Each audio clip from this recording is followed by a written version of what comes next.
দুটি আগ্নেয়াস্ত্র সহ এক দুষ্কৃতীকে গ্রেফতার করল ডালখোলা থানার পুলিশ। বুধবার গভীর রাতে ওই দুষ্কৃতীকে তার বাড়ি থেকে গ্রেফতার করা হয়েছে।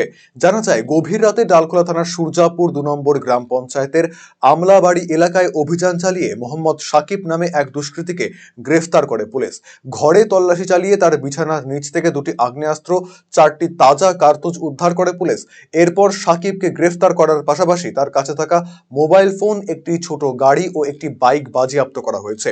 শুক্রবার ধৃতকে ইসলামপুর মহকুমা আদালতে পাঠানো হয়েছে। পুরো ঘটনার তদন্ত শুরু করেছেন পুলিশ কর্মীরা।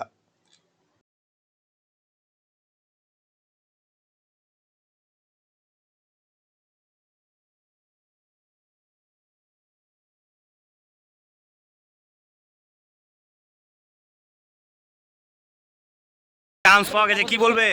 मेरा को तो मालूम है, कोई नहीं। डकैती करने के लिए आए थे क्या? नहीं नहीं। तो कैसे मिला? आर्म्स कहाँ से मिला?